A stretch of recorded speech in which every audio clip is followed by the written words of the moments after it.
welcome. We're glad everyone was able to join us. To introduce myself, I'm Sister Whitney Shields. I'm a Sister Charity, and I'm the Associate Director of Social Mission here at St. Xavier. We want to welcome everyone. This is our third installment of a four-part series of our Sunday Speaker Series focused on the Jesuit UAPs, which stands for Universal Apostolic Preferences. Today we're going to be focusing on the third UAP, which is Journeying with Youth. Before I introduce our speakers, we're going to start with a prayer. And this prayer is from Pope Francis, entitled A Prayer for Youth and Young Adults. So we pray in the name of the Father, Son, and Holy Spirit. Jesus Christ, King of the universe, to you we turn in humble prayer. Look with favor upon all young people, bearers of hope for the church and the world. Jesus Christ, companion of youth and young adults, bless the paths of discovery and discernment through times of joy and experiences of hardship with the constant love and support of your church. Jesus Christ, alive in the hearts of all your people, grant that we may journey together, young and old, to nourish our enthusiasm, cause dreams to emerge, awaken prophecies, and enable hope to blossom. Jesus Christ, Redeemer of all humankind, open our hearts to encounter all young people, to accompany and to be in community together, and as one church, to embark upon our holy mission. Jesus Christ, in the company of the Father and the Holy Spirit, graciously hear our prayer and be with us forevermore. Amen.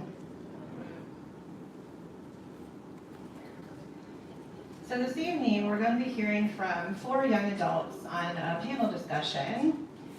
So to introduce them, we have Matthew Zurcher, who's a Jesuit regent and campus minister at Xavier University. We're also joined by Courtney Smalley, a young adult from our parish here at St. Xavier Church, and Maggie Keenan and Genevieve Jacobs, both ex-U students and interns at Bellarmine Chapel. Tonight they're going to be sharing with us about the hopes and challenges of young people in the church, and also about their own call to live out their faith in the church and the world today. So to kick us off, we've asked Matthew to give us a brief overview of UAP 3.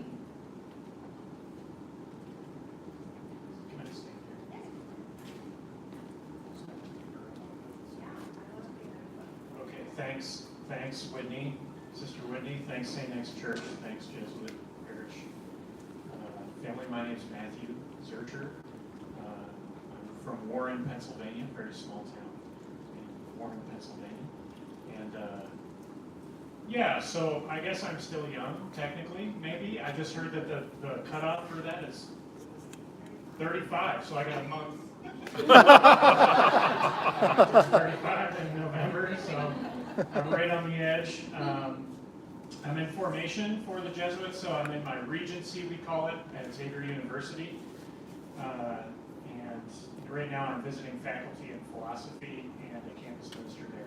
I was sent to Xavier specifically to animate our third UAP, which goes like this, to accompany young people in the creation of a hope-filled future, our topic. So there seems to be two parts of this that I want to explore. The first is to accompany, right? We accompany our young people.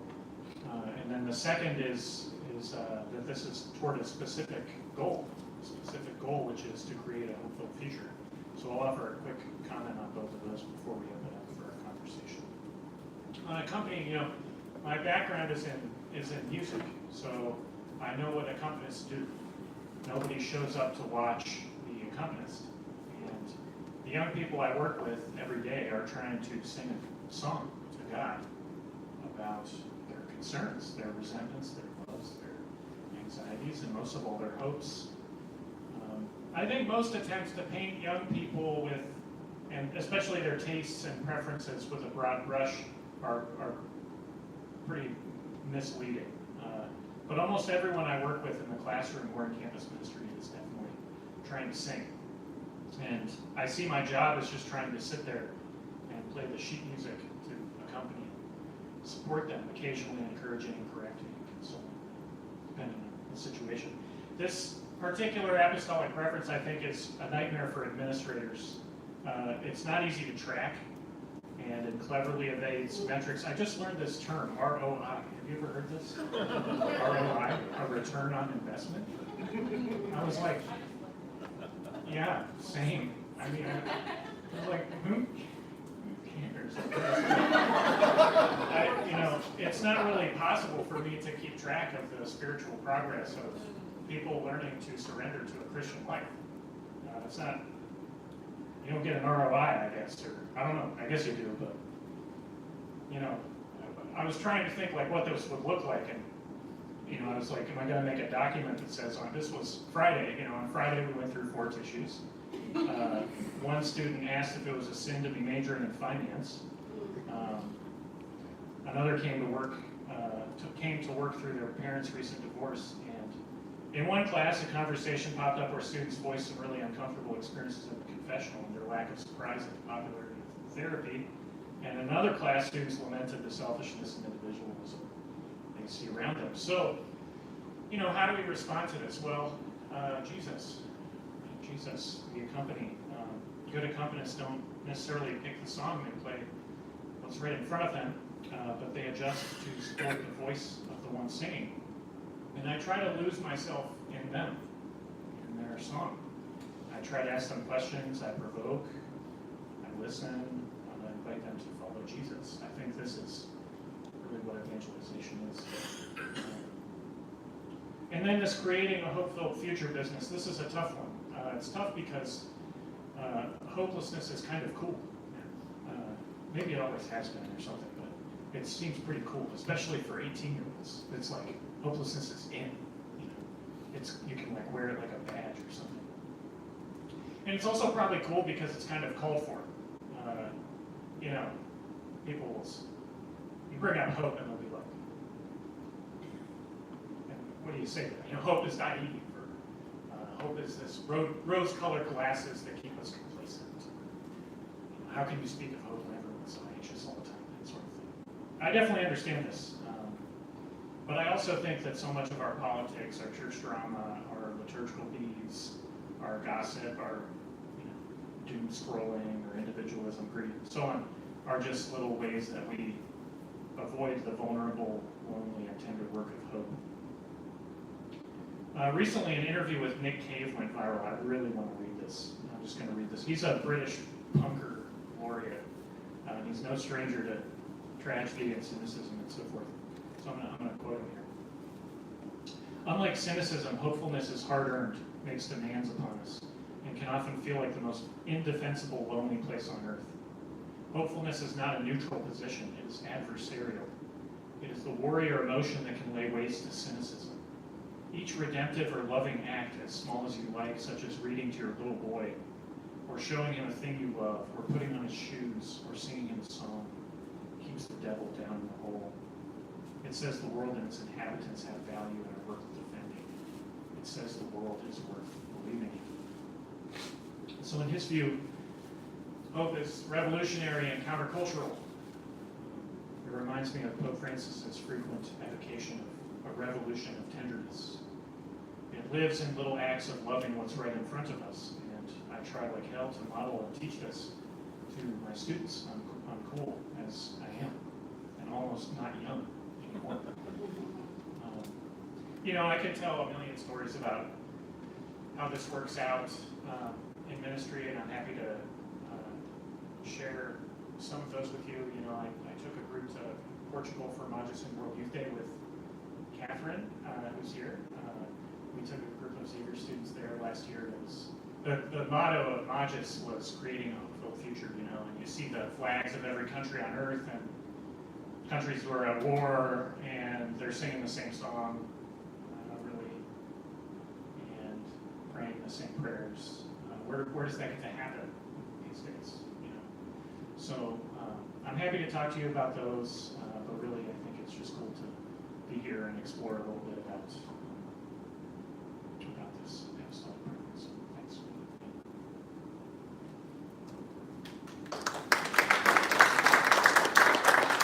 Thank you.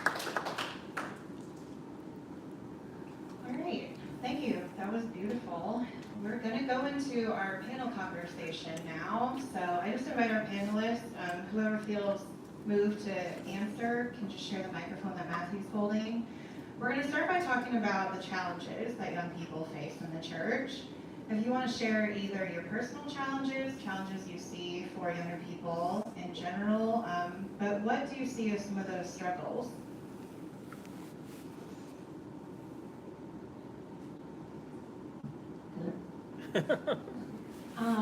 So when I think about this question, just based on my own experience, what I've encountered frequently has been young people leaving the Catholic Church for a Protestant church, actually, normally. So you're talking about, hopelessness and how it's cool and how being hopeful seems really naive or kind of dumb, probably to a lot of younger people. I'm 32, so I'm on the upper end, technically still young. And the people who are close to me and my own personal experiences, it's not necessarily been that struggle. It's more so been, why be Catholic when I could be Christian of another variety and feeling attracted to other Christian faiths. And the first time I really experienced this was when I was 20. I went to Costa Rica for the first time, and I got to stay with the host family there. And they were Christian, but not Catholic. And they were so open in wanting to share with me about their relationships with God personally. Like, they told me about things that they had prayed and things that they were hearing from God in various ways, and then how they made all of the biggest decisions in their lives based on that conversation that they had, that ongoing conversation with God. And it completely blew my mind. It wasn't even necessarily the fact that, just knowing that they did that, but it was the details that they shared of how radical it was. And at the end of my time with them, my host brother asked me, have you told Jesus that you'll follow him? Like, have you made that prayer? And my gut, or my knee-jerk reaction was to say, yes, I'm Catholic, that's built into our prayers. I've absolutely dedicated my life to Jesus and told him that. But then I paused and I remembered, actually, when I'm praying just on my own, that's not what I said. What I've prayed is, Jesus, will you teach me how to follow you, because I don't think I really know what that means. And my host brother said, well, do you want to say that prayer now? And I was like, sure. And just had never been approached with boldness like this, of someone wanting to share and invite me into, accompany me in that way. And he did this thing that I think for most of us would feel so uncomfortable. He literally sat next to me and phrase by phrase helped me say this prayer. Like, I was totally destroyed, just like weeping. And he walked me through this prayer, and I repeated it after him, and my life has never been the same. And it's been hard to stay Catholic since then. Now, thanks be to God, I have found other people who want to do that. And I'm working to become someone who will do that for others. But it really made me question, why am I here?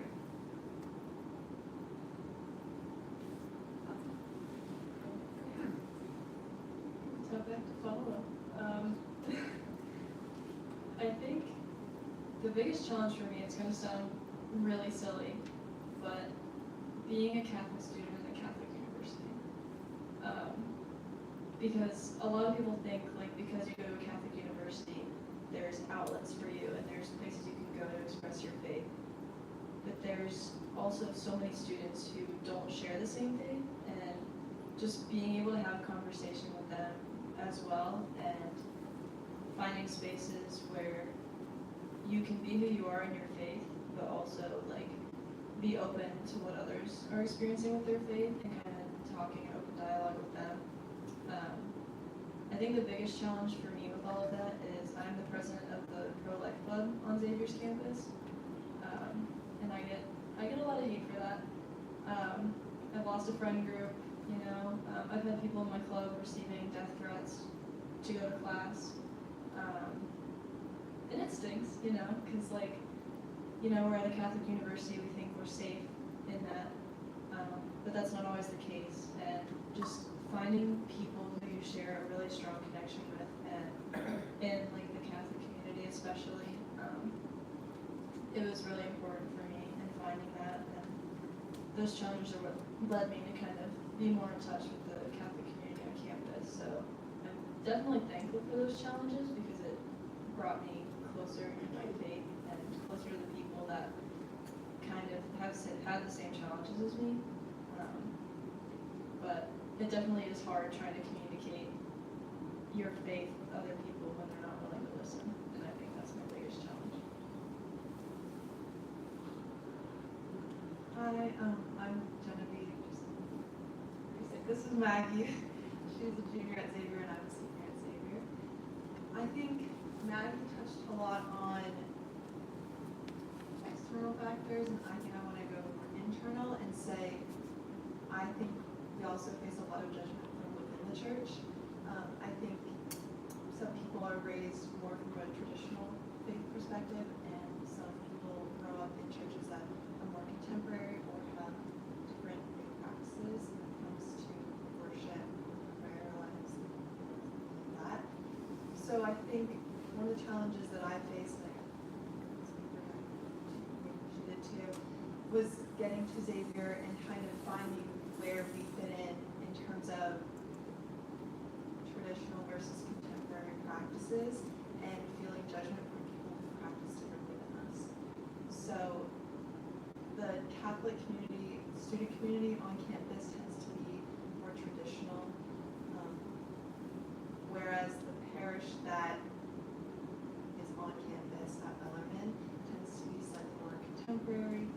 And I think there's a bit of tension there where students may feel judged for how they practice, and maybe the older generation of parishioners might not understand where they're coming from. So I think there's also a lot of tension and polarization within the church. And that's one of the challenges. The other thing that I would want to mention is a lack of exposure to all that the church offers. I think that growing up in the church, youth are exposed to Sunday worship and religious education. I think that's their experience of the church for the first 18 years of their lives. And I think there are so many more outlets for people to practice their faith that they're just not aware of until later in life when they go and learn that on their own. So I think people, youth in the church, would be more willing to participate and find their community within the church if they knew that they could live out their passions in a Catholic way. That there are Catholic teachings on topics that they're interested in, and that they can discover those through the church and use opportunities that the church provides and resources the church provides. So those would be my two things. Judgment internally between different generations and different faith practices, and also a lack of awareness of all the opportunities that the Catholic Church provides.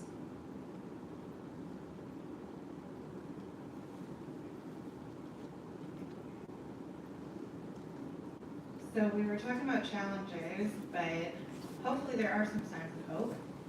I know that word has, as we've heard, can sometimes be stale, but ideally, we want to look for what's keeping us here. So individually, if you would like to share kind of what have been those things, those practices that have kept you faith-filled in the church, and what are some of the things that you see just as a generation that have really been bringing hope to the church with the younger population?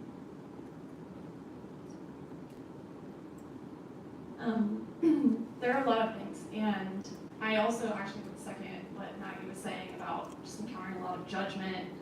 I don't feel like I personally necessarily encountered that, but when I listen to people speak, I hear it, and it makes me really angry. And I have friends who have received a lot of judgment from their parents for not practicing their Catholic faith, to the standards of the parent or what have you. I actually just went to a friend's wedding this past weekend, and she got married in a Christian ceremony. She was raised Catholic, and her parents were really upset by that. Her dad actually did not come to her wedding, and I was heartbroken, of course. And I think, anybody sitting here wanting to hear from youth about what are the challenges probably are not the ones that are going to be making a decision like that, but maybe you have friends or people in your life who that's kind of where they're at in the way that they approach their faith, and I think that maybe that's along the lines of what you've witnessed too.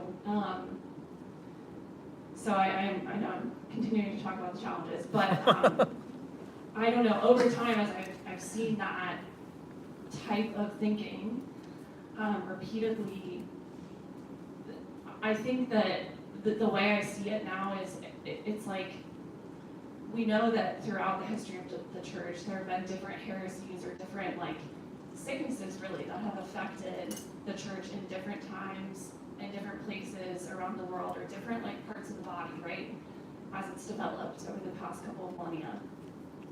And I feel like there is an illness right here and now in the church that we encounter day to day, and it's this thing that the enemy has deceived all of us into feeling like we have to earn love. And so the way we're approaching our faith is shame-based and fear-based.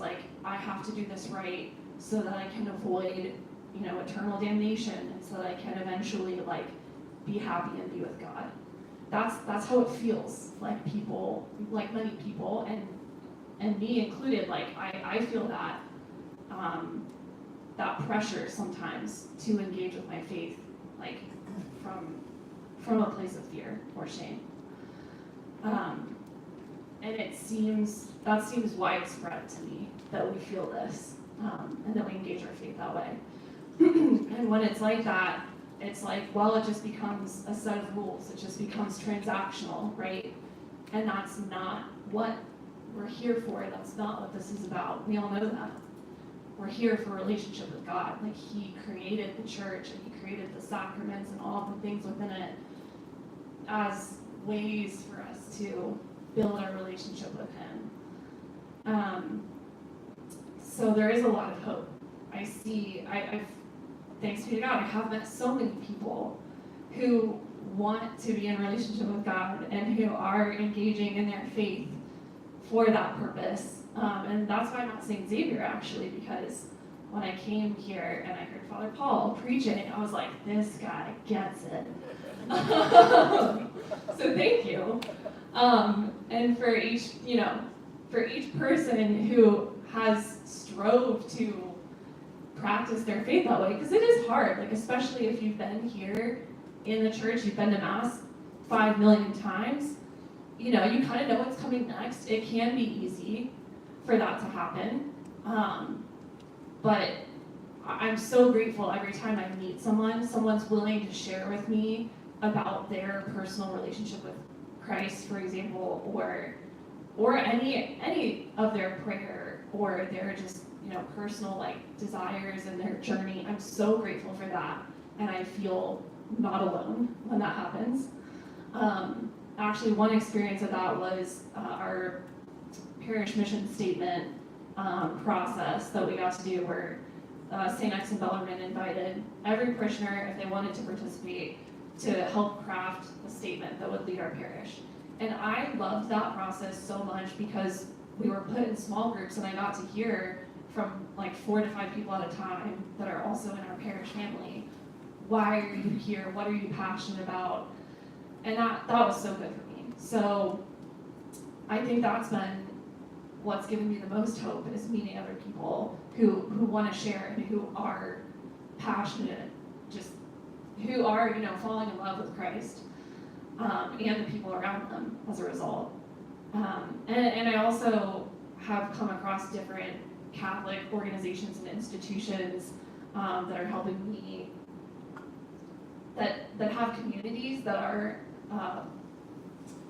more, I guess, vulnerable in that way, and really intentional in that way, and who are helping me to turn into a person that wants to invite people in, and who is boldly going out and without fear talking to people about their faith. Give you the names.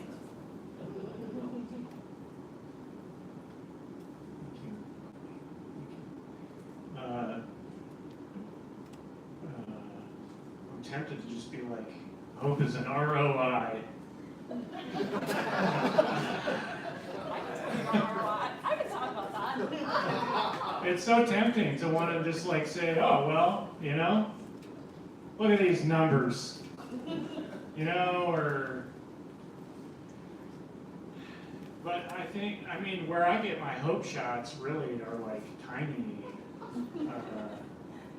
they're like micro experiences. But I know I should talk about some of the ROI first. So I mean, like, look, you know, where do I get hope? Well, let's see.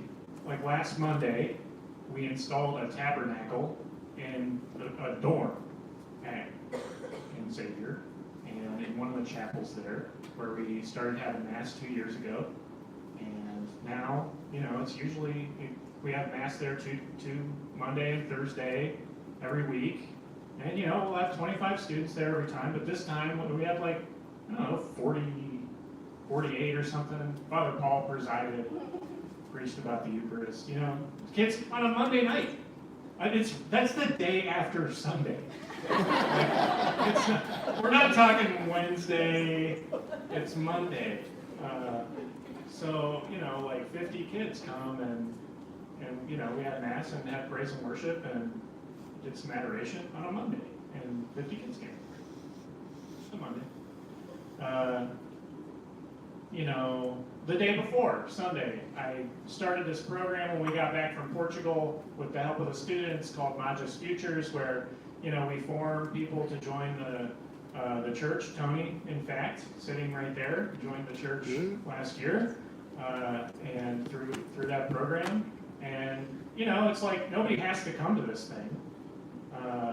But, you know, we had like 35, 40 students show up just to talk about being Catholic and Jesus and pray about Peter. And we sit at small tables and have conversation the whole time. You know, that gives me tremendous hope, I guess, and, you know, the numbers are looking good. But really, I just, like, showing up for work every day gives me hope. And, like, they make me laugh. They're so funny. I teach a class called Good Vibes Only, because I did my graduate research on the spiritual but not religious situation, which, have you heard that? Have you ever heard somebody say that? Yeah. Oh. Yeah, I mean, it's just like, you know, they're just trying to be good people, you know, in their way. But yeah, so I teach the students all about this. We have a great time, but they always have very funny things to say about it. But and also very serious, you know. People are just like, you know, they're looking for somebody to listen to them and love them. And, you know, I wake up and put on my catcher's mitt and go to work. And it's like I cannot go to sleep without feeling hope. It would be very hard to do, because, you know, when I pay attention to the way that Jesus is just trying to give me people to love, and in doing so love him, yeah, I just don't really know what else there is to life. And so, yeah.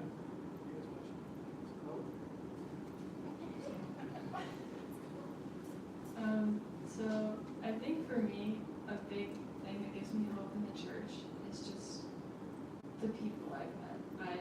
There's just so many amazing people that I've been able to meet, especially coming to college. Like, when I was little, I've always just had a very strong sense of my faith, which I've learned is kind of unusual as like a third grader.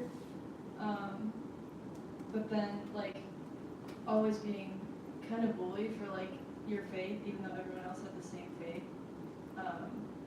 And then, you know, getting to 8th grade, getting confirmed, and like being able to truly experience what that is instead of just saying, oh, this is just something I have to do to be a Catholic. But really how deep I've been in my faith and the opportunities my parents have given me for that, which I'm super, super grateful for. But the things that I've been able to see through those experiences. So I attend a church up north, it's called St. Maximilian Colby, and we're part of this program called Family Promise. And so there's a few churches that are in this program, and for a week, a group of homeless families comes and stays at the parish, and we provide them food, and during the day they go to the homeless shelter. And I started getting involved with that at a pretty young age. Just helping like prepare meals and eating dinner with them, doing service projects and entertaining the kids. But I learned a lot from that experience, and that's where I grew in my love of helping others. And that experience kind of started off my journey of hope and seeing that there are so many people who come from so many different places than I do, and them still being joyful and loving and just so in depth with their faith. It was really cool to see. So that kind of opened my eyes a little bit. And then going into high school, I kind of started thinking, you know, I want to be more involved in my faith. I want to do more. So I kind of just went through high school, you know, did high school things, studied, did sports.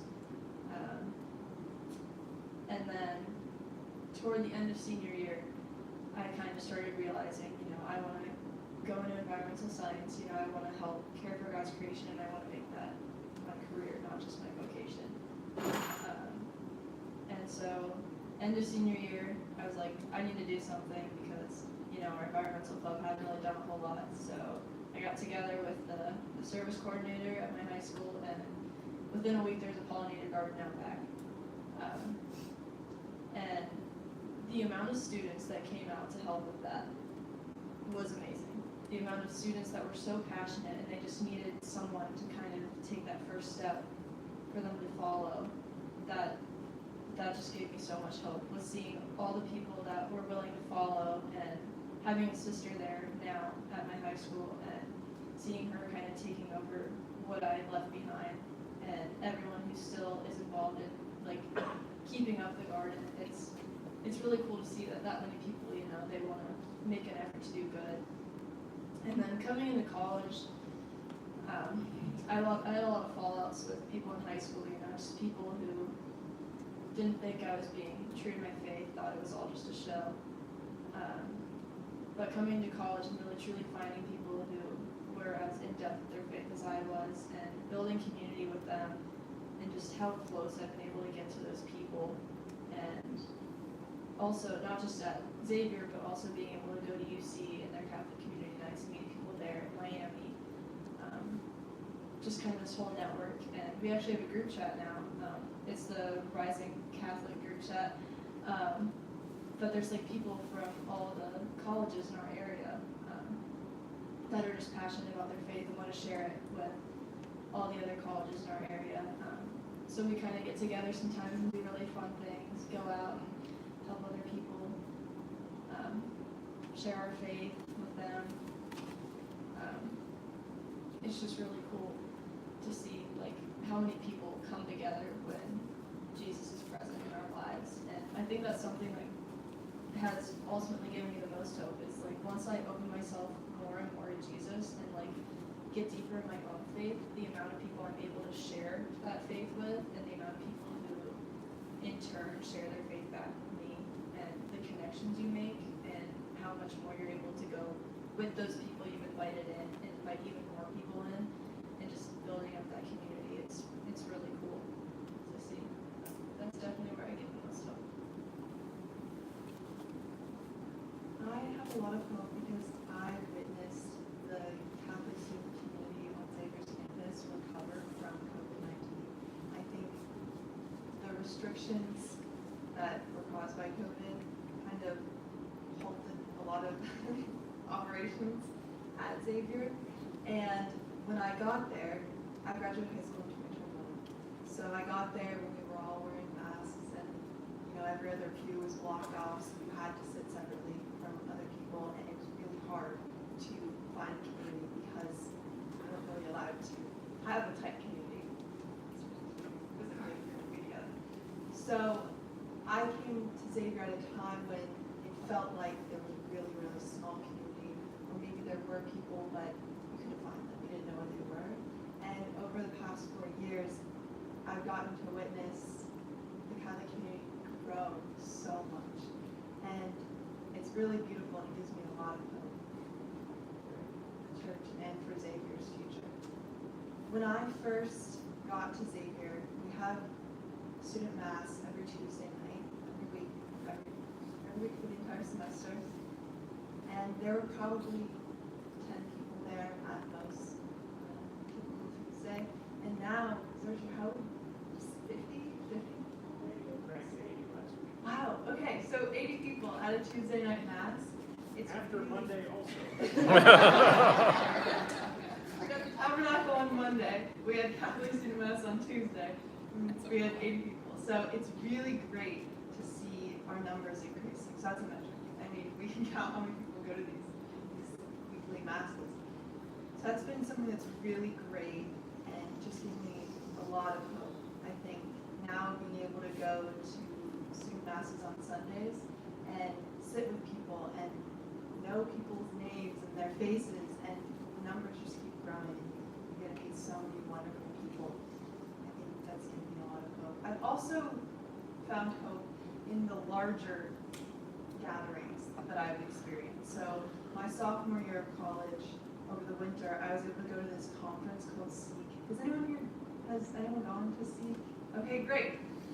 That's awesome. So for those who don't know, it's this big Catholic conference. Thousands of young adults, college students go. It's put on by Focus, and there's speakers, and there's fellowship, there's adoration, there's praise and worship. It's wonderful. It's for a few days, and you just get to learn and connect and grow with all these other young adults from all across the country. So I think even if you feel alone in your faith where you are, when you travel to these larger events, you see that you're really not alone. You see that there's other people who think the same as you and feel the same way as you. So I think going to Seek in the middle of my college experience gave me so much hope for the future. It was just amazing being around thousands of young adults who were on fire. It's great.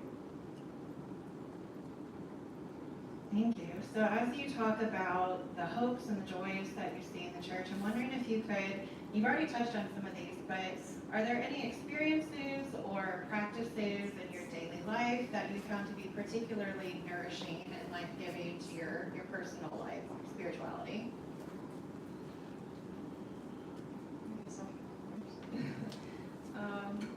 So this question just thinks about it. Yeah, practices or experiences that have been nourishing, transformational for you. So I think the first thing that's been really nourishing is the masses during the week. So the Sunday night student mass, and then the Monday night student mass, and the Tuesday night student mass, and then the Thursday night Catholic community meetings. And then Fridays, once a month, we also have something called Exalt, which is praise and worship, and we hear a student kind of talk about their faith experience and its exposition. And I help sing at those, and it's truly just, it's really killing. And one thing I always come back to, I cannot remember who told me this, it's probably someone saying you're probably one of the Jesuits, because they're amazing. But something I've learned is that in order to be able to go out and share your faith with other people and invite people in, you need somewhere to go home to, somewhere to refuel, somewhere to be with people who share your faith with you, and kind of regain the energy to go back out and keep inviting people in. And I really learned to hold that close to my heart and truly reflect on my own faith every day, and at masses and in my relationships before I'm able to go form those new relationships and bring people into the church.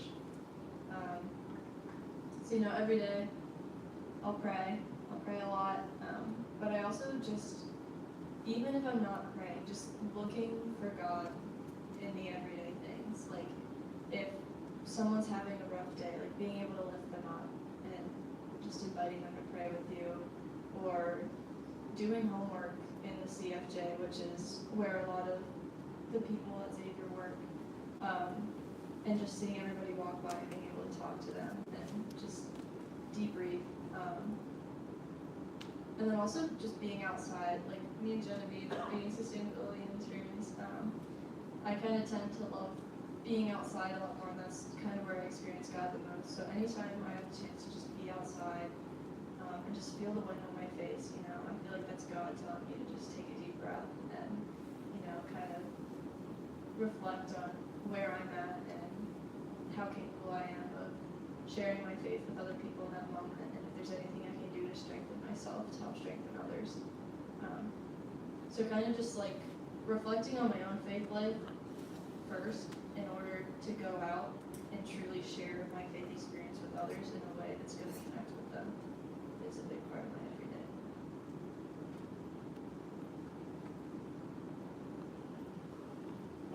One of the things I've learned the last few years accompanying young people is to let them tell me how and when to pray. And, I do my own kind of prayer thing, strike some gutters on that, but invariably every day I will be brought to prayer in an experience with someone. Yeah, certainly every day. But what I would answer that question, just to, thinking about this apostolic priority or whatever. When we accompany people, when we walk with people, we have to be open to being changed by them, right? I'll give you a concrete example. I hate praise and worship music. This is on live stream.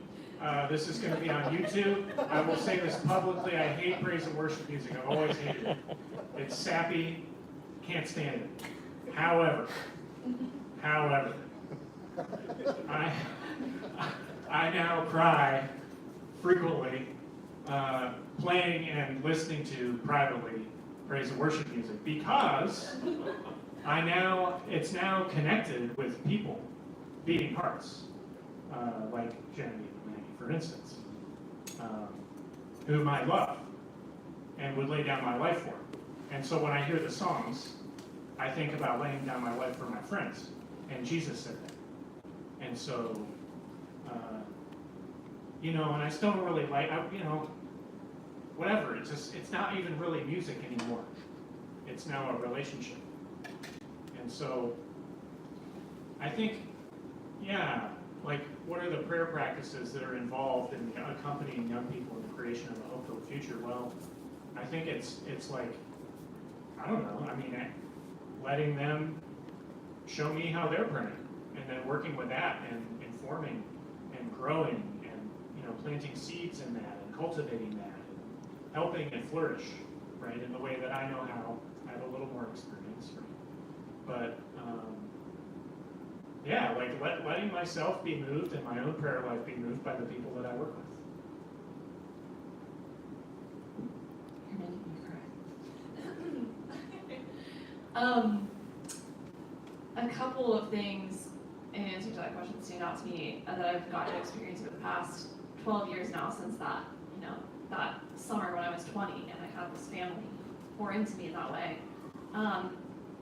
One of them was I did this inner healing program in 2021 that was a kind of intensive program designed to help you shift your way of relating to yourself, God, the world, from that shame, fear-based sort of mode, which I was actually stuck in at the time, to one of love. That was incredible, and I found a lot of resources both Christian and Catholic, designed to help people do that. So if you're curious, let me know. I will talk to you for hours about that. And another thing that's been really nourishing to me more recently is a program that I'm in now. It's a 2-year ministry school teaching about the gifts of the Holy Spirit, like the supernatural gifts of the Holy Spirit. So like, how do you go out and do a good job praying for someone that you just met on the street? And how do you pray for someone for physical healing or for inner healing? Or how do you listen for God's voice in something, excuse me, he might be wanting to share with someone next to you. And that's been super nourishing for me too, because I've kind of felt a gap for a long time between like what I read in scripture, the first Christians and how they were living their faith, and like how I'm living it today. And this is helping to close the gap for me. So that's been super nourishing. I think that Maggie and I are really blessed right now that we attend a Jesuit Catholic university because we have so many resources at our disposal. We live so close to campus that we're able to go to all these Catholic events that are offered throughout the week, so we can really incorporate Catholic faith practices in our daily lives. And even in the classroom, we're encouraged to incorporate Jesuit values and to think about those. So we're kind of always getting that faith perspective in our daily lives. I think we're also really blessed that our internship, our job, is through Bellarmine Chapel. So we have a faith formation built into our job description, and we are encouraged to talk about our faith and grow in our faith while getting paid. And we also, as sustainability interns, that's something that interests us, and we're allowed to discover and grow in that field with a Catholic lens and through a lens of care for our common home. So we're really in a great position right now as college students where we can incorporate so much of our faith in our everyday actions and our everyday lives.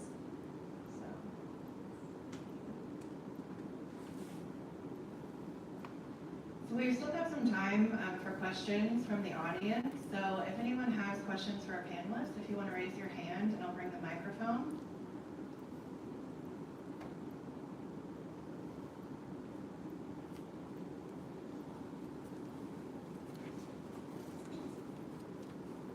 Thank you. Thank you, panel. It was very interesting to hear the perspective. So I think in general, this room is sort of like the younger people are over there and the gray hair people generally are over here. And I'm curious what you would say to the more gray hair people, maybe 50 and above, to say, if you want to journey with us in a very productive, constructive way with our faith, please do this with us.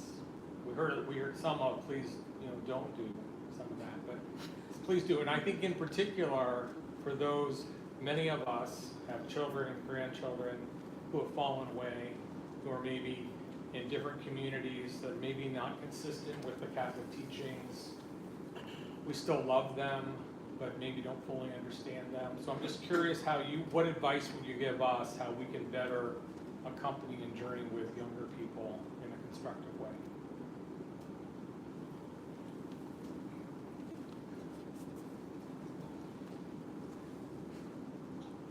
Yeah, so Pope Francis would say that goes both ways, right? That we should be willing to sit with those on the other end of the spectrum, right? I mean, he's constantly talking about wanting young people and elderly people to hang out. He's constantly saying this. I think this is profound wisdom that he wants this. I mean, I feel like I hit the jackpot being a Jesuit for a million reasons, but one of them is that I live in an intergenerational household all the time, and so it's kind of baked into just my way of living, the range of jokes that I deal with on a given dinner time. It's just, you never know what you're going to get. It could be from all kinds of pockets. Okay. So, but what I think, the first thing that comes to mind is like, go pray with young people. like they pray, you know, publicly sometimes, and you can go join them.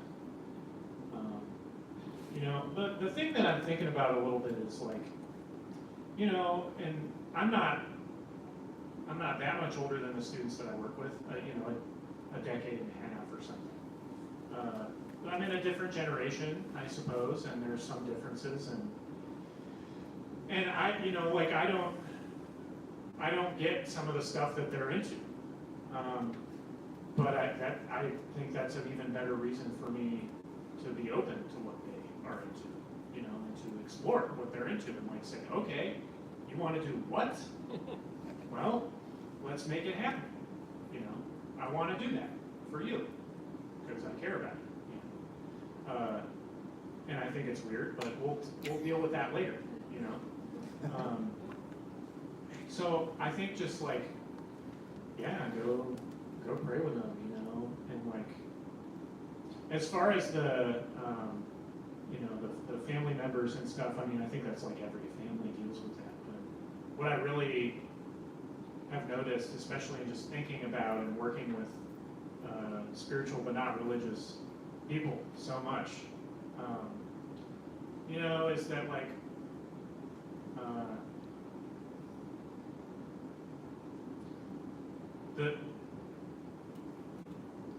the seeking is still there, big time, big time, big time, and the hunger is still there, and so just finding ways to be ready for that, you know. And I could talk for hours about this, but I just think like, yeah, it's there, and it's like sometimes it's on the surface, sometimes it's way down there, but just finding ways to draw that out, the desire that people have for communion with God and with one another, it's just so there. Yeah, I will echo some of this. I think one of the biggest things is to listen and ask questions and want to really like make sure that your desire to understand the person you're interacting with, the young person, is primary, and that there's nothing else getting in the way of that. If there is something else, you know, I think I can empathize with parents that it would be so hard if you knew, you know, this is life, Christ, and you're seeing your child or someone you love that much want to move away from that. It would be so hard not to want to step in and just like make that happen. But we know that doesn't work. And so I think it makes sense that it's super emotional.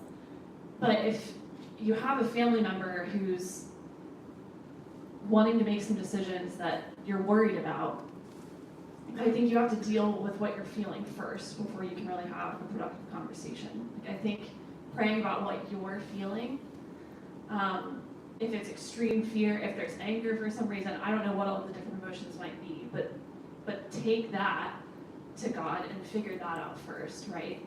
And then I think you'll actually have the capacity for your love for this person in your life to take precedence in your conversation. I don't know, like I feel like parents maybe feel this pressure that if their child strays from the faith, it's their fault or their responsibility. And parents obviously make mistakes. There are no perfect parents. But I think sometimes you might be putting the weight of that too much on yourself, actually. And it causes you to want to kind of manipulate a little bit, right? That's a strong word to use, but I think it gets in the way. So listening, and then I think the other part of this is sharing your own experience, not just these are the practices that I do because, you know, the person in your life may be already aware of all those, but why? Like, how is that affecting your relationship with God, and how has that changed your life? So actually sharing from that perspective, because then the young person, whoever this is, can understand you more too, And that's really attractive when we know, like, how has this given you life? That's attractive. It's not the practice itself.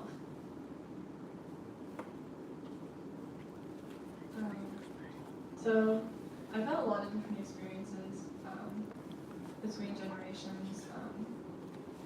For example, like between students at Xavier and the parishioners at Donovan who are a little older, and then also in my own family, like between me and my grandparents. So something I kind of see with my parents who are kind of like in the middle is that our faiths kind of bounce off of each other because we're very close. My family's very close, and we've always gone to church together. But when I went off to high school, my parents, they gave me the option to go to church on Sunday. They made all those things optional. They wanted me to be able to take my faith and grow in it on my own.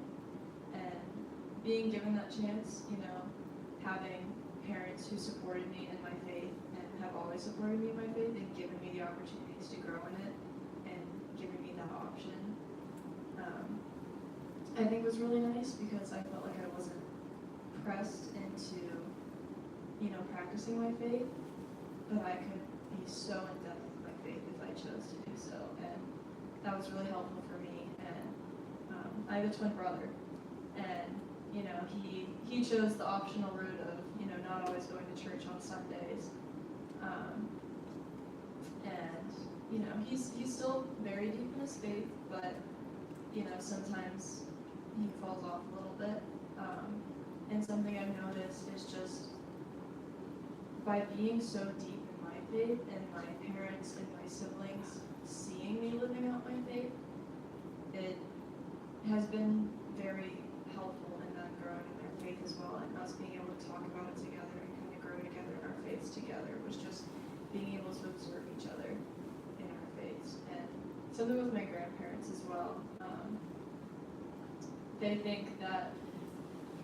Sometimes they think that I'm too involved in my faith, I need to get out there and live life.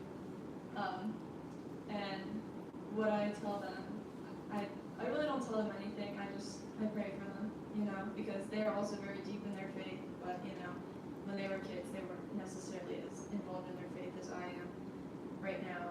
And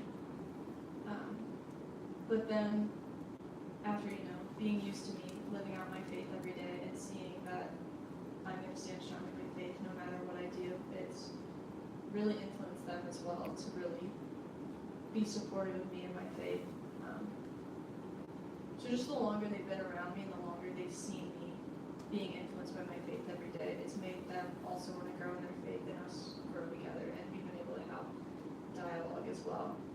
So I guess something I just recommend is being open on both sides, like on the younger end and the older end, being very open to what each other has to say. No one's ever gonna agree on everything, but being open to each other and also praying together. Like praying together is so overlooked, and I've just noticed that anyone that I've ever prayed with, I feel so much deeper in a connection with them, and I just feel like it's so much easier to talk to them after just being able to pray with them. So, no matter how far away you feel from each other, and even if you think that like the other person might not be willing to pray with you, just sit and just give them the option. Give them the option to pray with you, because it really goes a long way. And something also as a college student that's been really big is with my friends, or even with like older generations or parishioners, just inviting them to church, inviting them to be surrounded by how you practice your faith. Not being forceful, but just putting that invitation out there it's really important, because they know that you're trying to reach them, that you want to help them grow in their faith. And I feel like that will also allow them to become more open, knowing that you're inviting them in. Yes, I don't have much to add. I want to echo what Maggie said with invitation. I think that's the main thing that came to my mind, is if you want to work with young adults, then you need to invite them to the things that you're already going to. And I think with the older generation, it's wonderful that they have 20 years with the same group of people, and it's great that you have these people that you have close community and you guys have a history and you guys have grown together. But I think it's important to invite young adults into that community too, so you guys can meet people and work alongside them in ways you hadn't thought before. So instead of necessarily creating new groups where you think we can make this an intergenerational group, instead just invite them into the groups that maybe you're already a part of because you clearly care about that and you want them to care about that too. So you want them to be there. So just physically inviting them, I think, would be very helpful. At Bellarmine, it's been really interesting because Maggie and I are sustainability interns, as I'm talking a lot about, but we were invited to be part of the Healthy Earth team, which might be coming here soon. And it's really great because we didn't know this existed until we stepped into this role and we were invited, and we are the youngest ones there by a generation. And so it's fun getting to work alongside these people in something that they've been doing, and we can kind of add to that so we can work with them now because we were invited to this group. And we've also talked a lot about inviting parishioners to Catholic events that they might not know about that are happening at Bellarmine that are led by students. So it does go both ways.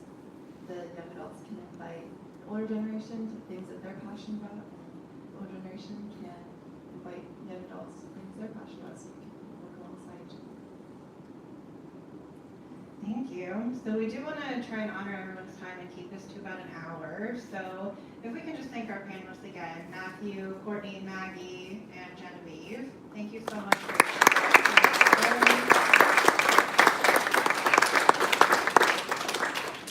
And as you just heard, we do have another event coming up November 17th. So that'll be Sunday after the 10:30 Mass will be UAP 4. So the final installment of this series focused on caring for our common home. So we'll have more details about that coming out soon. So again, mark your calendars for November 17th. Just as a reminder, this was live streamed today and will be saved on our YouTube channel. So we also have 2 previous UAP conversations that will be on there. So UAP 1 was Father Michael Graham, UAP 2 was Xavier Jesuit Academy, so on St. Xavier's YouTube channel. Thank you to everyone for joining us tonight. We hope that the conversation will continue, and we just thank you again and have a great night.